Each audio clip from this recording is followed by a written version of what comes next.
Pak. Kalau mungkin ke sini gitu Pak.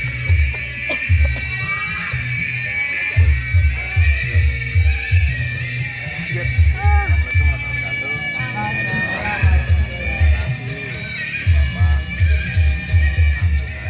Warga Petabek. Pula Pangeran Rahmat sebagai Ketua Pajak Nusantara cabang Cirebon Raya. Ya, rumah saya daerah utara bukan samping cuma dampak tentang ketua dewan pembinanya ada, ketua umumnya ada.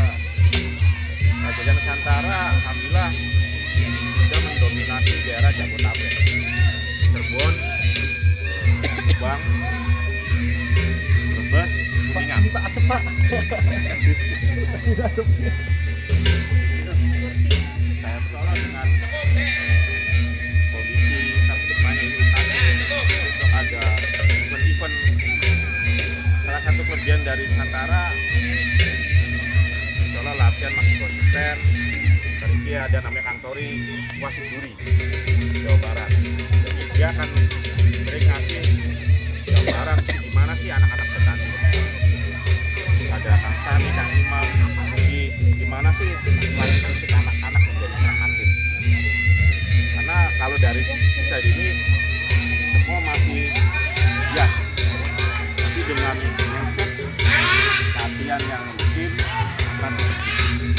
Nah ini momennya kita kumpul bareng, gua pribadi turun, kaget turun sih sekarang Bapak Ibu. Momen ini jarang, UKT jarang terjadi. Karena apa yang terjadi? Cirebon dari dulu UKT selalu agendakan ke nomor sekian karena Cirebon kota, kabupaten dulu banyak kan fokusnya ke anak-anak menjadi atlet. Pas pengurusan Pajak Nusantara dibentuk, kita ikutin rundown organisasi bahwa ini harus ada UKT. UKT adalah kenaikan sertifikat. Anak-anak dilatih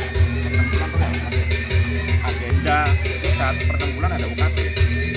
Jadi anak-anak dilatih setiap 6 bulan, dia latihan capek, dikasih masukan, fisik, pengetahuan, gerak lurus, pas per 6 bulan, pembuktian, ujian, baca lagi ujian. Nah, ntar ujian juga ada pos 1, pos 2, pos 3, pos 1 biasa pengetahuan. Terus ada gerak lurus, ntar ada pos sparring. Pos sparring bagi anak-anak, ya levelnya anak-anak satu usia. Cabang Cirebon kota jarang mengadakan UKT karena kita emang RPK Cirebon itu yang ngebentuk atlet-atlet. Cabang Nusantara, Jabodetabek sampai Timor Leste termasuk ya Timor Leste, ada pun Belanda pun ada. Cuma Cirebon lah yang menjadi pionir bahwa cabang Cirebon pasti akan masukkan atlet. Tugasnya di pelatih-pelatih, masih ada pelatih-pelatih Kang Sani, terus atlet Porda dan yang lainnya, Kang Tori, istilahnya wasit juri Jabar, Iman ngedidik dari baru sedikit ya sampai sekarang berkembang. Dan gue pribadi suatu saat ke Kang Imam sudah ngebuka kelas di MI. Ini momen mau Mama kayak ngobrol sekarang Bapak Ibu suruh sangat. Pula istilahnya jarang ngobrol kayak ini Pak Bu dalam ngomong UKT karena mungkin dia kesibukan gitu. Betul. Pula niki saking Ketanan Kanoman, di Kanoman pun konten latihan namanya hari Sabtu latihan bersama.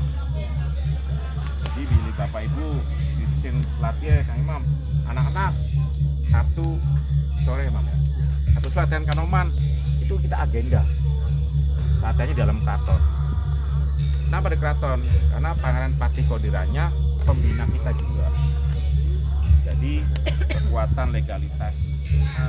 Terima kasih untuk supportnya ibu-ibu dan bapak-bapak sampai itu. Tadinya saya nggak nyangka kalau bapak-bapak datang.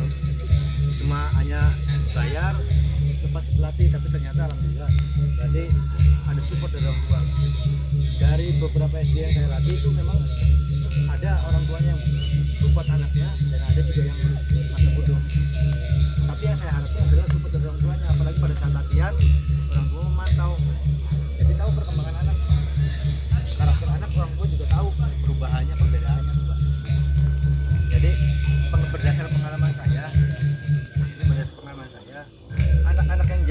itu dari yang saya pegang ya sampai sekarang juga ada anaknya, kemarin juga juara U2SN tingkat Jawa Barat, terus terakhir kemarin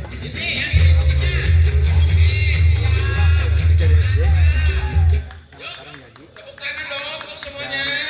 Target saya nanti jadi Bapak Ibu jangan berharap sekarang ini anak-anaknya sudah berprestasi dulu.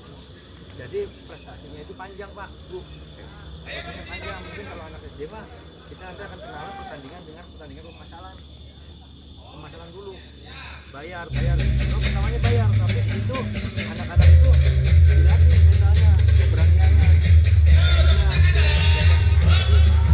Nanti ini di data nih. Siapa yang rajin nanti akan kelihatan. Lama-kelamaan akan kelihatan, oh sini rujukannya kelas ini, sini kelas ini. Nanti pelatih itu akan memantau perkembangan si anak.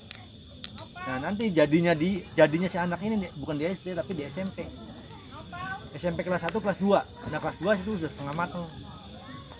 Kelas 3 SMA kelas 1 nah itu baru matang gitu Pak. Jadi perkembangannya panjang kalau silat tuh. Kalau sekedar maaf kalau misalkan kita sekedar mencari juara aja sih gampang Pak, Bu. Tinggal ada event kita bayar, pertandingan menang kalah dapat piala, dapat medali. Gitu. Cuman kita terbiasa dengan event-event yang resmi. Kita itu terbiasa dengan event-event yang berjenjang sih. Jadi kayak misalkan Popkota nih, juara Popkota. Jadi kita itu makanya kenapa kita bikin program latihan seperti itu? Karena kita nanti berjenjang. Kita nyarinya tuh pertandingan yang memang berjenjang, bukan pertandingan yang stuck di situ aja. Kita bayar, pertandingan itu selesai sudah. Nah itu piagam dan medalinya itu tidak bisa digunakan untuk jalur prestasi. Maaf. Kalau yang bisa digunakan untuk jalur prestasi adalah yang minimalnya tanda tangannya bupati atau wali kota. Bupati wali kota. Kalau hanya tanda ketua perguruan atau ketua IPSI itu nggak berlaku untuk jalur prestasi. Kecuali eventnya event nasional. Kalau event nasional walaupun pemasalan itu bisa untuk jalur prestasi.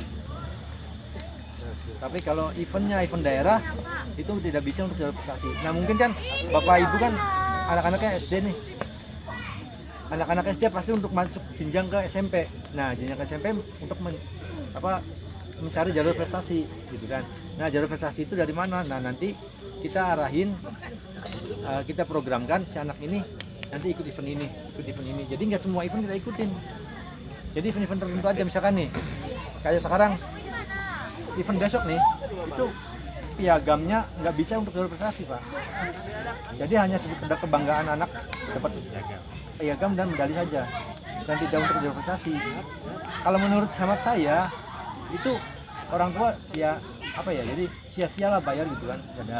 Ya hasilnya cuma nyenengin anak aja sih sebenarnya, nggak sia-sia, cuman kayaknya nggak berguna gitu, tidak ada bergunanya untuk menjangkau anak-anaknya. Makanya nanti kita akan pilih event-event yang memang notabene nanti tanda tangannya itu berlaku untuk di jalur prestasi. Karena sekarang itu sudah ada event-event yang memang ditandatangani oleh Kementerian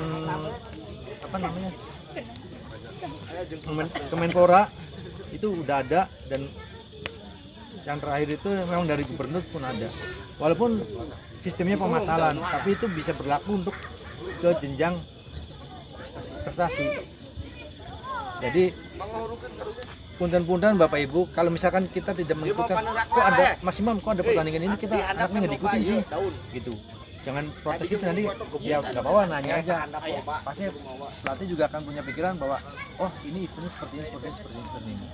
Jadi yang kita pilih itu adalah event-event yang berkelas. Karena kita sudah menyusun program latihan, kita sudah menyusun teknik-teknik dalam latihan untuk bukan anak-anak. Tapi kalau untuk pertandingan memang boleh, nggak apa-apa ikut gitu. Cuma sekedar untuk uji coba mencari jam terbang aja. Tapi untuk mencari prestasinya nanti kita akan di event-event yang resmi. Kalau misalkan di kota itu ada Popkota. Nah nanti setelah Popkota kita nanti ke Popwil. Popwil itu wilayah Jawa Barat. Popwil Popda Jawa Barat juga, semua daerah Jawa Barat. Kemudian ke Popnas. Kita kemarin lolosin satu anak ke Popnas. satu anak ke Popnas, sekarang dia di PPLP Bandung. Sebenarnya untuk tahun depan tuh kita punya jatah 1 untuk PPLP, cuma anaknya nggak ada sayang. Jadi kita itu cari anak yang baru masuk SMP ke SMA Pak. Untuk tahun depan itu kita cari anak SMP SMA untuk kita sekolahin ke PPLP. PPLP itu Pusat Pendidikan Latihan Pelajar. Jadi tempatnya di Bandung, dibiayain 1 bulannya 1,5 juta untuk jajannya, sakinya, semua buku, tas segala macam, sekolah ditanggung sama pemerintah. Kerjanya cuma latihan, belajar, makan, istirahat, latihan, itu aja. Ya, selama 3 tahun. Kita punya jatah 1, cuma sayang kita nggak ada anaknya. Makanya kita pembibitan dari SD sekarang nih, kalau udah terbentuk dari SD sekarang, nanti kesananya itu kita udah punya pos ininya gitu, tempat-tempatnya. Sekarang ini karena kemarin itu kan kita ada perubahan nama, akhirnya ada yang nggak mau ikut dengan kita, ada yang bikin perguruan sendiri, ada yang macam-macam lah. Makanya kita nggak punya stok, padahal kita punya jatah 1, kesana sayang banget. Akhirnya diambil sama KBB aja, Kabupaten Bandung Barat. Diambil dari KBB itu keluaran dari Mardini, sekolah olahraga Mardini. Iya.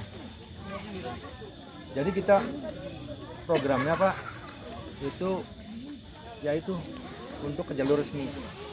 Nah, kita juga mengarahkan anak-anak itu untuk bisa masuk ke PPLP. Masuk PPLP sedikitnya meringankan beban orang tua. SMP atau SMA di sana dia itu kan nanti dibiayain oleh pemerintah. Sekolah pun tanggung pemerintah gitu. Kita punya anak 1 di sana. Kemarin kita itu setiap tahun tuh ada. Nah, kemarin ada. Iya, alhamdulillah setiap tahun ngirim ada. Cuma beberapa tahun kemarin Covid itu kita nggak ada yang ngirimin. Terakhir si Galuh dan si Gali kita masukin ke SKO, Sekolah Olahraga Mardini di Subang, sama itu juga dibiayain juga. Pokoknya nanti kalau misalkan kita ada yang berprestasi, anak-anak yang berprestasi, insya Allah kita akan arahkan ke tempat-tempat pos-posnya Pak. Jadi jangan berkecil hati dulu bahwa anak kita nih masih kecil gini, nanti Pak, pokoknya masih panjang jangkauan, masih panjang Pak. Apalagi masih SD kelas 2, kelas 3, kelas 4 masih panjang banget. Saya aja ikut silat di kelas 3 SMP, baru bertanding kelas 1 SMA. 3 tahun latihan. Dulu mah jarang. Iya, kalau dulu mah jarang, sekarang mah banyak pertandingannya. Tapi ya alhamdulillah melalui proses itu saya dan tim pelatih itu sudah menyusun program-program latihan. Dan mohon maaf sekali untuk Bapak Ibu yang mengikuti latihan, yang melihat latihan, kalau anaknya lagi dikojol jangan merasa kasihan, nggak apa-apa. Kita juga punya batas-batas ya, ada ukurannya. Si anak ini mampunya di mana, anak ini kekuatannya di mana gitu. Jadi jangan anak saya kasihan loh dikojol nih, anak saya di ini. Enggak. Apalagi nanti kalau udah latihan sama saya ya Mam ya. Kalau latihan fisik sama saya udah pada muntah aja pokoknya. Tapi yang nggak apa-apa, itu kan namanya juga kita kan di sini dibentuknya 3 ini Bu. Pak. Kita dibikin olahraga, mental, spiritual, sama bela diri. Nah, bela dirinya nanti itu kita ajarkan setelah anak-anak megang sabuk. Bela dirinya khusus. Tapi otomatis kalau sudah bisa bertanding, otomatis sudah bisa bela diri. Karena dia sudah bisa menghindar, menangkis dan memukul, menyerang. Otomatis bisa bela diri. Cuman di kita itu memang ada bela diri khusus yang ya bela diri praktis, tapi yang untuk mematikan kayak kuncian, patahan apa segala macam ada. Tapi itu nanti dikasihkannya. Cuma untuk anak-anak yang SD itu saya fokuskan itu untuk di prestasi. Semuanya di prestasi pokoknya. Enggak, makanya kenapa latihan jurus kemarin digeber ya Mam ya. Terakhir saya memang programnya prestasi. Jadi untuk jurus itu kalau mau ada UKT baru kita latihan jurus. Jarang. Makanya kalau orang-orang pusat bilang Cirebon itu kalau pas jurus udah Cirebon nilainya seikhlasnya aja. Tapi kalau untuk masalah sparring jangan tanya kalau Cirebon. Insya Allah. Makanya alhamdulillah terima kasih Bapak Ibu-ibu yang sudah bisa mendampingi anak-anaknya. Ya kayak saya dulu Pak, saya dulu nggak pernah izinin kalau latihan silat. Diizinin pas masuk Porda. Pas masuk Porda kelas 3 SMA baru diizinin. Nggak masuk Porda nggak diizinin. Terima kasih sekali untuk bapak-bapak dan ibu yang sudah hadir di sini. Nanti insya Allah untuk anak-anak itu kita nggak jalan satu-satu. Nanti kita rutenya naik ke atas Pak. Nanti di atas sana juga udah siapin api unggun dan pos hiburan. Jadi anak-anak itu nanti